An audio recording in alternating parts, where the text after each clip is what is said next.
عليكم ورحمة الله وبركاته. الحمد لله رب العالمين. اللهم صل على سيدنا محمد النبي الأمي وعلى آله وأصحابه أجمعين. أما بعد. அன்பார்ந்த இஸ்லாமிய சகோதரர்களே, நாம் சென்ற வகுப்பிலே 40 ஹதீஸ்களை கொண்ட அந்த ஹதீஸ் கிரந்தத்தில் இரண்டாவது ஹதீஸாகிய ஹதீஸ் ஜிப்ரீலை நாம படித்தோம். அந்த ஹதீஸிலே உமர் ரலியல்லாஹு தஆலா அன்ஹு அவர்கள் அறிவிக்கின்றார்கள், நாங்கள் ஒரு நாள் சமயம் நபி அவர்களுடைய மஜ்லிஸிலே அமர்ந்திருந்தோம். வெண்மை நிற ஆடையுடைய, கருப்பு நிறங்களை கொண்ட முடியுடைய ஒருவர் பிறையான அடையாளங்கள் எதுவுமின்றி நாங்கள் யாரும் அறியாத ஒரு புதிய மனிதர் நபி அவர்களிடத்திலே வந்து அமர்ந்தார். அவர் வருகை தந்து இஸ்லாம் என்றால் என்ன, ஈமான் என்றால் என்ன, இஹ்சான் என்றால் என்ன, மறுமை நாள் எப்போது வரும், அதனுடைய அடையாளங்கள் என்ன என்ற கேள்விகளை கேட்டுவிட்டு நபி அவர்கள் பதிலளிக்கின்ற போது சதக்த, உண்மை சொல்லிவிட்டீர்கள் என்று கூறி இருக்கக்கூடிய மக்களுக்கெல்லாம் ஒரு ஆச்சரியத்தை ஏற்படுத்தி விட்டு போனார். அவர்தான் ஜிப்ரீல் அலைஹிஸ்ஸலாம் அவர்கள். ஹதீஸை அறிவிக்கக்கூடியவர்கள் உமர் ரலியல்லாஹு தஆலா அன்ஹு அவர்கள். அந்த வகையிலே சென்ற வகுப்பிலே நாம் இஸ்லாத்துடைய 5 கடமைகளையும், ஈமானுடைய 6 கடமைகளில் அல்லாஹுவையும் அவனது வானவர்களையும் அவனது வேதங்களையும் விசுவாசம் கொள்வதை பற்றியும் நாம் படித்தோம். இன்றைய தினம் இன்ஷா அல்லாஹ் இந்த ஹதீஸிலே எஞ்சி இருக்கக்கூடிய பகுதியை இன்றைய தினம் உங்களுக்கு எடுத்துரைப்பதற்கு நான் முயற்சிக்கின்றேன். ஈமான் கொள்ள வேண்டிய 6 விடயங்களில் 4வது பகுதி அல்லாஹுடைய தூதர்களை விசுவாசம் கொள்ளுதல். அல்லாஹுடைய தூதர் என்று இங்கே வருகின்ற போது மனித இனத்தில் உள்ள தூதர். ஜிப்ரீல் அலைஹிஸ்ஸலாம் அவர்கள் மலக்குமார்களில் உள்ள தூதர். மனித இனத்தில் உள்ள தூதர்கள் என்று வரும்போது மனித இனத்திலே அல்லாஹுவால் வேதம் கொடுக்கப்பட்டு உலகத்துக்கு அனுப்பப்பட்ட அனைத்து தூதர்களும் அடங்குவார்கள். அந்த வகையிலே அல் குர்ஆனிலே வரக்கூடிய எல்லா நபிமார்களும் தூதர்கள் தான். ஆனால் நபி, ரசூல் என்ற இந்த 2 வார்த்தைக்கும் வித்தியாசம் என்னவென்றால், நபி என்கின்ற போது அவர்களுக்கு அல்லாஹ் வஹியை கொடுத்து ஒரு மார்க்கத்தை கொடுத்து வாழ்க்கையில் பின்பற்றுமாறு, எடுத்து நடக்குமாறு கட்டளையிடுவான். உதாரணமாக நபி ஆதம் அலைஹிஸ்ஸலாம் அவர்களை சொல்லலாம். ரசூல் என்கின்ற போது ஒரு வேதத்தை கொடுத்து அதனை மக்களுக்கு எத்தி வைக்க வேண்டும் என்ற ஒரு மேலதிகமான பணி சுமக்கப்பட்டவர்கள் தான் ரசூல்மார்கள். அந்த வகையிலே முதலாவது ரசூலாக கணிக்கப்படக்கூடியவர் தான் நபி நூஹ் அலைஹிஸ்ஸலாம் அவர்கள். இந்த நூஹ் அலைஹிஸ்ஸலாம் அவர்கள் தான் முதலாவது தூதர். இறுதி தூதர் முஹம்மது ஸல்லல்லாஹு அலைஹி வஸல்லம் அன்னவர்கள். இந்த தூதர்மார்களில் மிகவும் சிறப்புக்குரியவர்கள் உலுல் அஸம், திடகாத்திரம் கொண்டவர்கள் என்று சொல்லக்கூடிய இந்த 5 நபர்களும் சிறப்புக்குரியவர்களாக கருதப்படுகின்றார்கள். அவர்களில் முதலாம் அவர்கள் தான் நபி நூஹ் அலைஹிஸ்ஸலாம், நபி இப்ராஹிம் அலைஹிஸ்ஸலாம், நபி மூசா அலைஹிஸ்ஸலாம், நபி ஈசா அலைஹிஸ்ஸலாம், நபி முஹம்மது ஸல்லல்லாஹு அலைஹி வஸல்லம் அன்னவர்கள். இந்த 5 நபர்களும் தான் உலுல் அஸ்ம் என்று சொல்லப்படக்கூடிய சிறப்புக்குரிய தூதர்களாகும். இவர்களுடைய வாழ்க்கையிலே ஏற்பட்ட பல சொல்லன்னா துயரங்களின் போது அல்லாஹுக்காக பொறுமை காத்து மிகவும் சிரமங்களை எதிர்கொண்டவர்கள் என்று இவர்களை நாம் கூறலாம். எனவே அனைத்து ரசூல்மார்களையும் நாம் விசுவாசம் கொள்ள வேண்டும். அல்லாஹ் எத்தனை ரசூல்மார்களை உலகத்துக்கு அனுப்பியிருக்கிறானோ அவர்கள் அனைவர்களையும் நாம் விசுவாசம் கொள்ள வேண்டும். 5வதாக மறுமை நாளை விசுவாசம் கொள்ளுதல். இந்த உலகம் முடிவுறும், இறுதி நாள் ஒன்று இருக்கின்றது என்பதை நாம் விசுவாசம் கொள்ள வேண்டும். இந்த ஹதீஸிலே அல் யௌமுல் ஆஹிர், அதாவது கடைசி நாள் என்று கூறுவது மனிதனுடைய வாழ்க்கையிலே இருக்கக்கூடிய படித்தரங்கள் பல இருக்கின்றன. 4 படித்தரங்கள் இருக்கின்றன. அதில் முதலாவது, அந்த மனிதன் தனது தாயுடைய வயிற்றிலே சொற்ப காலம் வாழ்ந்தான். அதற்கு அடுத்ததாக இந்த உலகத்திலே சொற்ப காலம் வாழ்வான். அதனை அடுத்து பர்சக் என்று சொல்லக்கூடிய மன்னரை வாழ்க்கையிலே வாழ்வான். அதற்கு அடுத்ததாகத்தான் இந்த யௌமுல் கியாமா, இந்த உலக மக்கள் அனைவர்களும் அழிந்து எழுப்பப்படக்கூடிய அந்த நாள் ஏற்படும் என்பதை நம்புவதை குறிக்கும். இந்த மறுமை நாளை நம்புவதை பற்றி நாம் சில ஒரு 4 விடயங்கள் உள்ளடக்கியதாக நமது ஈமான் அமைய வேண்டும். அதில் முதலாவது, மறுமை நாள் ஏற்படும், அல்லாஹ் மன்னரையிலே வாழக்கூடிய அனைவரையும் எழுப்புவான் என்று விசுவாசம் கொள்ள வேண்டும். இரண்டாவதாக, அல்லாஹ் சுப்ஹானஹு வ தஆலா அல் குர்ஆனிலும் நபி அவர்கள் அவர்களுடைய நபி மொழிகளிலும் கூறியிருக்கக்கூடிய எல்லா விதமான மறுமை நாள் சம்பந்தமான விடயங்களையும் நம்ப வேண்டும். உதாரணமாக, மறுமை நாளிலே மனிதர்கள் எழுப்பப்படுவார்கள், பாதணிகள் அற்றவர்களாக, ஆடைகள் அற்ற நிர்வாணிகளாக எழுப்பப்படுவார்கள் போன்ற விடயங்களை நாம் விசுவாசம் கொள்ள வேண்டும். அதே போன்று மறுமை நாள் சம்பந்தமாக கூறப்படக்கூடிய மறுமையிலே ஹவுதுல் கௌசர் என்ற ஒரு நீர் தடாகம் இருக்கின்றது. அதே போன்று நபியுடைய ஷஃபாத் இருக்கின்றது, சிராத்துல் முஸ்தகீம் என்ற பாலம் இருக்கிறது, சுவர்க்கம் நரகம் அனைத்தும் இருக்கின்றது என்று நம்ப வேண்டும். சுவர்க்கம் என்பது இன்பங்களை கொண்ட வீடாகவும், நரகம் என்பது வேதனைகளை கொண்ட வீடாகும் என்று நாம் விசுவாசம் கொள்ள வேண்டும். நான்காவதாக, மண்ணறையிலே நல்லவர்களுக்கு இன்பகரமான வாழ்வும் கெட்டவர்களுக்கு வேதனையும் உண்டு என்பதை நாம் விசுவாசம் கொள்ள வேண்டும். இவைகள் அனைத்தும் மறுமை நாளை விசுவாசம் கொள்வதுடன் சம்பந்தப்பட்ட விடயங்களாக இருக்கின்றன. இந்த மறுமை நாள் சம்பந்தமான விடயங்கள் சம்பந்தமாக நாம் பார்க்கின்ற போது நமது வாழ்விலே அன்றாடம் நடைபெறக்கூடிய தவிர்க்கப்பட வேண்டிய ஒரு விடயம், ஒருவர் உலகத்தை விட்டு பிரிந்து விட்டார், அவருக்கு நாம் சொல்வோம் அவருடைய கடைசி பயணத்தை அவர் போய் சேர்ந்து விட்டார், கடைசி பயணத்தை முடித்துவிட்டு சென்று விட்டார் என்று கூறுவோம். இந்த வார்த்தை நாம் வாயளவில் மாத்திரம் இருந்தால் அதுவும் தவிர்க்கப்பட வேண்டும். அதனுடைய பொருள் உணர்ந்து சொல்வோம் என்றால் அது ஒரு பாரதூரமான விடயத்தை நமக்கு எடுத்துரைக்கின்றது.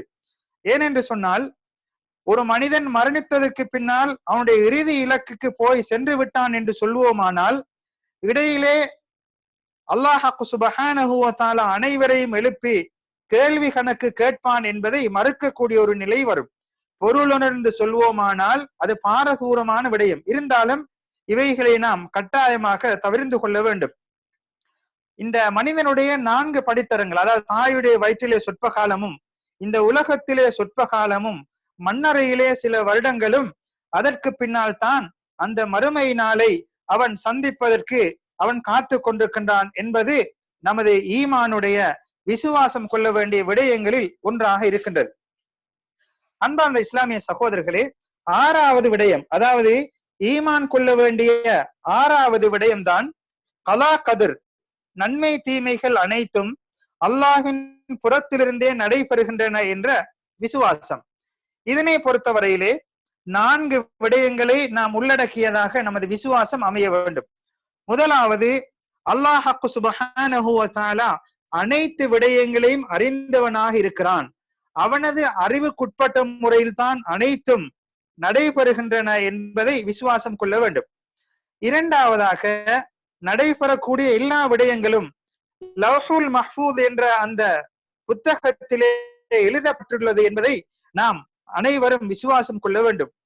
மூன்றாவதாக, உலகத்திலே நிகழக்கூடிய எல்லா விடயங்களும் அது அல்லாஹுடைய நாட்டத்தின் பிரகாரம்தான், அல்லாஹுடைய ஏற்பாட்டின் பிரகாரம்தான் நடைபெறுகின்றன என்பதை விசுவாசம் கொள்ள வேண்டும்.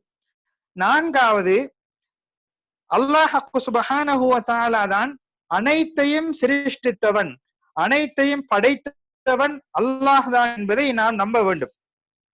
அனைத்தையும் அறிந்தவன், அனைத்து விடயங்களும் லவ்ஹுல் மஹ்ஃபூதிலே எழுதப்பட்டிருக்கின்றது. இந்த பிரபஞ்சத்தில் நடைபெறக்கூடிய அனைத்தும் அல்லாஹுடைய நாட்டத்தின் பிரகாரம் தான் நடைபெறுகிறது. அல்லாஹுவை தவிர உள்ள அனைத்தும் அல்லாஹ்வால் படைக்கப்பட்டது என்ற இந்த 4 விடயங்களும் உள்ளடங்கியதாக மறுமை நாள், அதாவது கலா கதிர் சம்பந்தமான ஈமான் அமைய வேண்டும்.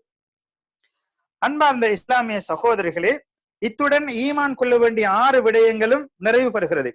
அல்லாஹ்வை ஈமான் கொள்ளுதல், அவனது மலக்குமார்களையும், அவனது வேதங்களையும், அவனது தூதர்களையும், இறுதி நாளையும், நன்மை தீமைகள் அனைத்தும் அல்லாஹின் புறத்திலிருந்தே நடைபெறுகின்றன என்ற இந்த கலா கதிரை விசுவாசம் கொள்வது. அதற்கு பின்னால் அந்த வந்த மனிதர் கால சதக்த, நீ உண்மை சொல்லிவிட்டாய் என்று கூறினார். இஹ்சான் என்றால் என்னவென்று அறிவித்து தாருங்கள் என்று கேட்டபோது நபி ஸல்லல்லாஹு அலைஹி வஸல்லம் அவர்கள் கூறுகிறார்கள், நீங்கள் அல்லாஹ்வை வணங்க வேண்டும். எவ்வாறென்றால், நீங்கள் அல்லாஹ்வை பார்க்காவிட்டாலும் அல்லாஹ் உங்களை பார்த்து கொண்டிருக்கின்றான் என்று அல்லாஹுக்கு வணக்கங்கள் செலுத்த வேண்டும் என்று நபி ஸல்லல்லாஹு அலைஹி வஸல்லம் அவர்கள் கூறினார்கள். எனவே இந்த இஸ்லாம், ஈமான், இஹ்சான் இந்த 3 விடயங்களும் தான் இஸ்லாத்துடைய படித்தரங்களாக இருக்கிறது. இஸ்லாம் என்பது ஒரு மனிதனுடைய வெளிரங்கமான எல்லா வணக்கங்களையும் கோடிட்டு காட்டுவதாகவும், ஈமான் என்பது மறைமுகமான எல்லா விடயங்களையும் கோடிட்டு காட்டுவதாகவும், இஹ்சான் என்பது இந்த இரண்டையும் பரீட்சிப்பதற்கான ஒரு உரைகல்லாக அமைந்திருப்பதாக நாம் நோக்கலாம். அடுத்ததாக வந்த மனிதர் நபி அவர்களிடத்திலே கேட்கின்றார், மறுமை நாள் எப்போது வரும் என்று கேட்ட போது நபி அவர்கள் கூறினார்கள், கேட்கக்கூடிய மனிதரை விட கேட்கப்படக்கூடிய மனிதரை, அதாவது கேட்கப்படக்கூடிய எண்ணை விட கேட்கக்கூடிய மனிதர் மிகவும் அறிந்தவர் என்று நபி அவர்கள் பதில் கூறிய போது, அதனுடைய அடையாளங்களை எனக்கு சொல்லுங்கள் என்று கேட்டார்கள். அப்போது நபி அவர்கள் மறுமை நாளுடைய சில அடையாளங்களை கூறினார்கள். இந்த மறுமை நாளுடைய அடையாளங்கள் என்று வருகின்ற போது அறிஞர்கள் இதனை 3 வகையாக பிரிக்கின்றார்கள். மறுமை நாளுடைய அடையாளங்கள் வந்து முடிந்தவைகள், நடந்து கொண்டிருப்பவைகள், நடக்க இருப்பவைகள் என்று 3 வகையாக பிரிப்பார்கள். கியாமத் நாளுடைய நடைபெற்ற அடையாளங்கள் ஏராளம் இருக்கிறது.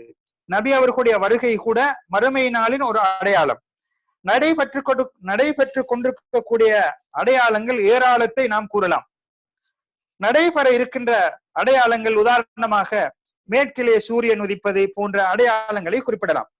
நபி அவர்கள் மறுமை நாளைக்கான அடையாளங்களாக குறிப்பிட்டது, ஒரு தலைவியை அடிமை பெண் பெற்றெடுப்பால், பாதணி அணியாத, ஆடைகள் அணிவதற்கு ஆடைகளற்ற வறுமையிலே உள்ள மனிதர்கள் எல்லாம் கட்டிடங்களிலே மிகவும் உயரமான கட்டிடங்களை கட்டுவார்கள், பிரமாண்டமான கட்டிடங்களை கட்டுவார்கள் என்று நபி அவர்கள் பதிலளித்தார்கள். அதாவது ஏழ்மையானவர்கள் எல்லாம் பணக்காரர்களாக மாறி அவர்கள் கட்டிடங்களிலே மிகவும் உயரமான கட்டிடங்களை கட்டுவார்கள் என்று கூறினார்கள். இது மறுமை நாளுடைய அடையாளங்களாக நபி அவர்கள் கூறியது. அதற்கு பின்னால் அந்த மனிதர் அந்த இடத்தை விட்டு சென்று விட்டார்.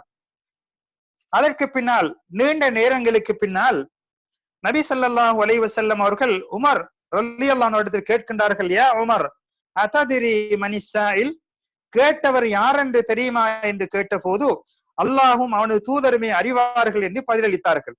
அதற்கு பின்னால் நபி அவர்கள் கூறினார்கள், அவர்தான், அந்த வந்த மனிதர் தான் ஜிப்ரீல் அலைஹிஸ்ஸலாம் அவர்கள் உங்களுக்கு உங்களது மார்க்கத்தை படித்து கொடுப்பதற்காக வந்து செல்கின்றார் என்று நபி அவர்கள் பதிலளித்தார்கள்.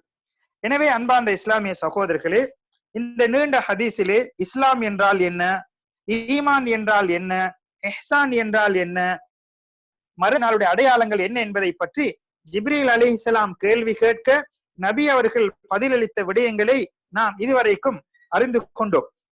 இந்த நீண்ட ஹதீஸிலே நாம் படிப்பனையாக கொள்ள வேண்டிய ஏராளமான விடயங்கள் இருக்கின்றன. அவைகளில் சிலதை நாம் இப்போது பார்ப்போம். முதலாவதாக இந்த ஹதீஸிலே நாம் பெறக்கூடிய படிப்பினை பாடம்தான் நபி அவர்களுடைய நல்ல பண்பு.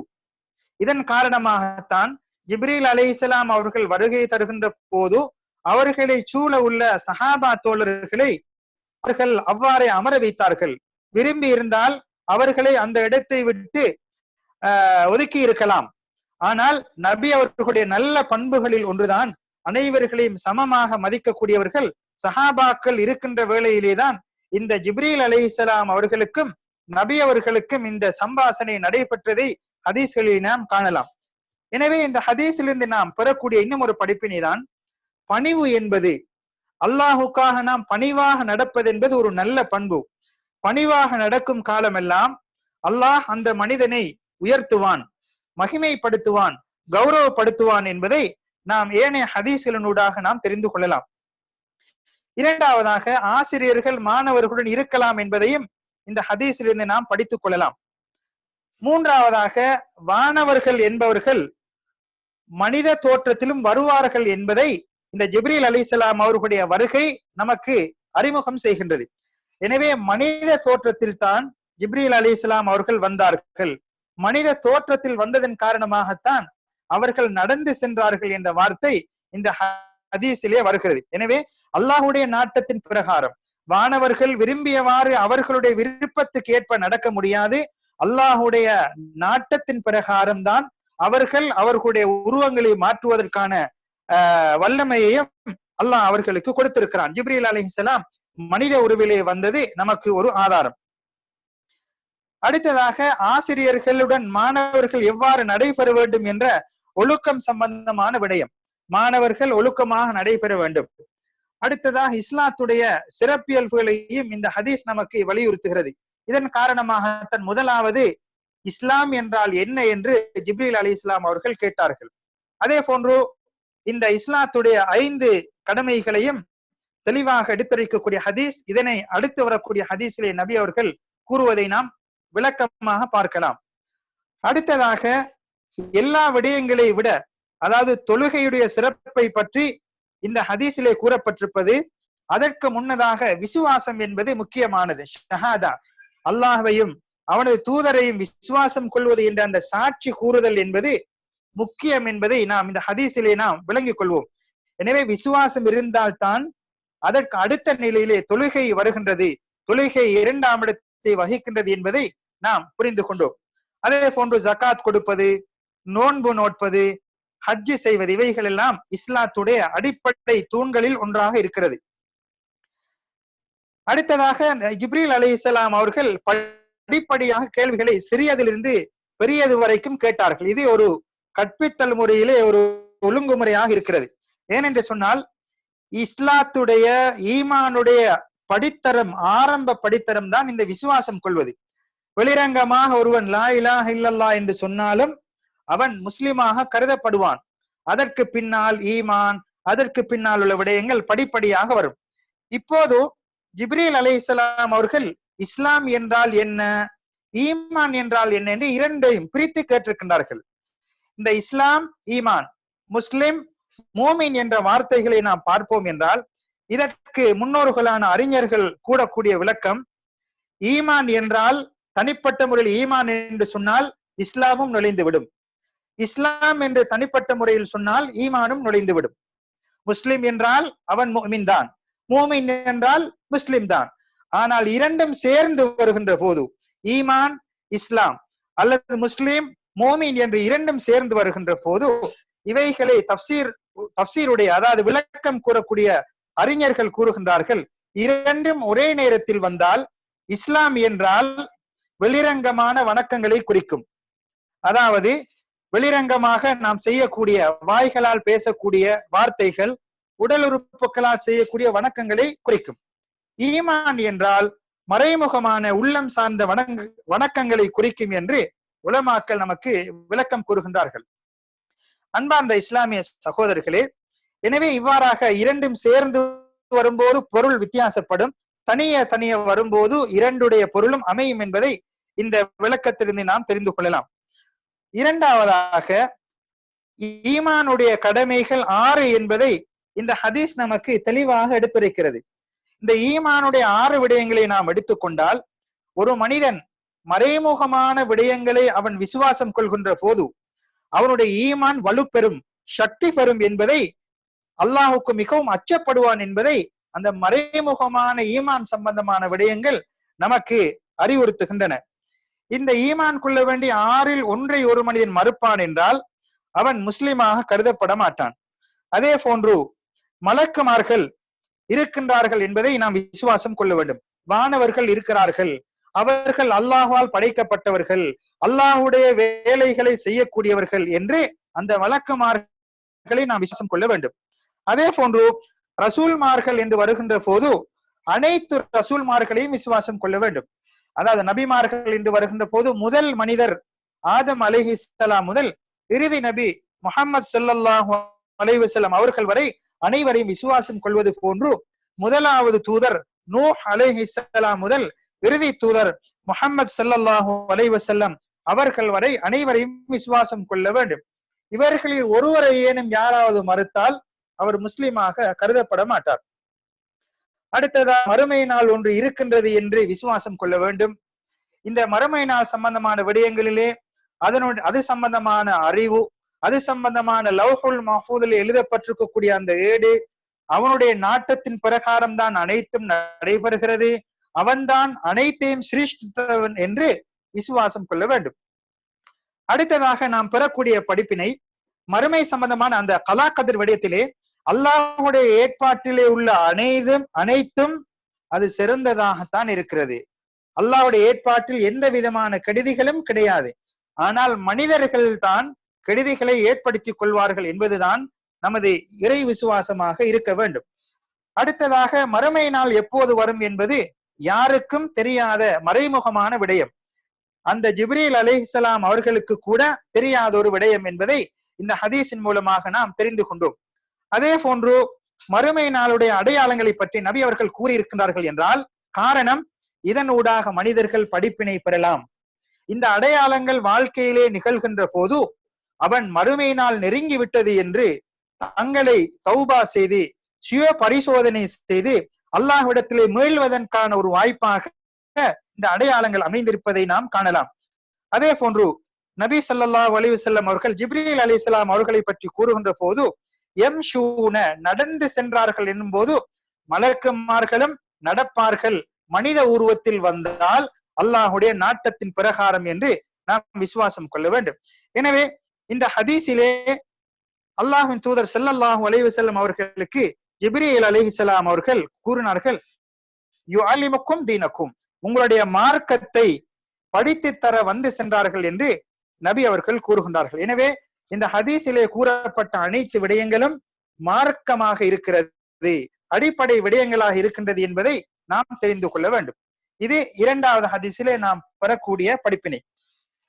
அடுத்ததாக மூன்றாவது ஹதீஸிலே நாம் பார்ப்போம் என்று சொன்னால், நபி ஸல்லல்லாஹு அலைஹி வஸல்லம் அவர்கள் கூறியதாக உமர் இப்னுல் கத்தாப் ரலியல்லாஹு அன்ஹு அவர்கள் செவிமடுத்ததாக வரக்கூடிய இந்த ஹதீஸிலே இஸ்லாமிய மார்க்கம் என்பது 5 தூண்களின் மீது நிறுவப்பட்டுள்ளது.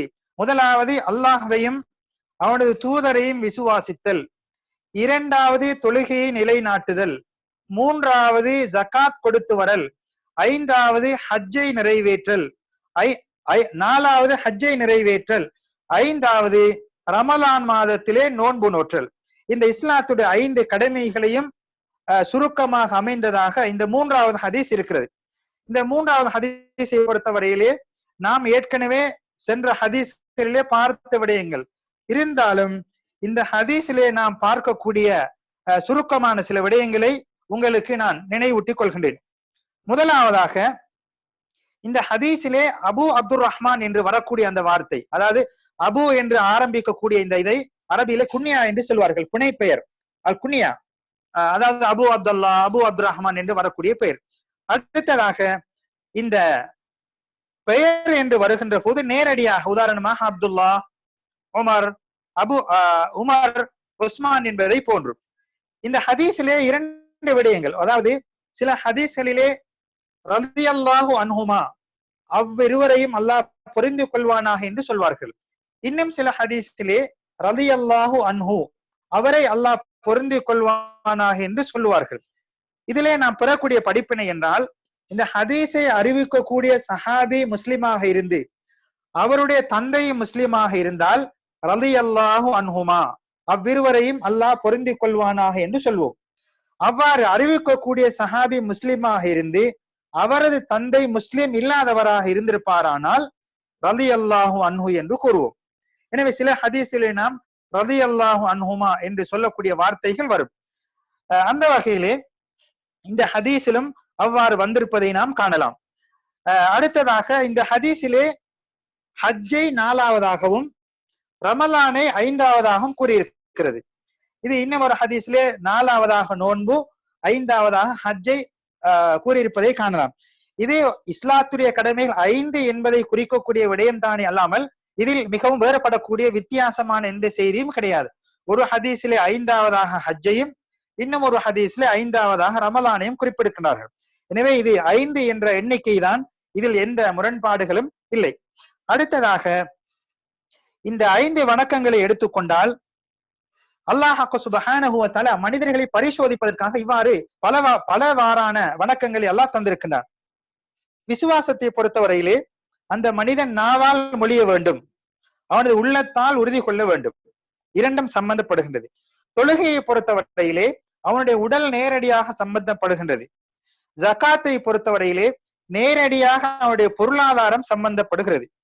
ரமலான் நோன்பை பொறுத்தவரையிலே அவனுடைய உடல் நேரடியாக சம்பந்தப்படுகின்றது, ஆனால் தொழுகையை விட வித்தியாசமான ஒன்று.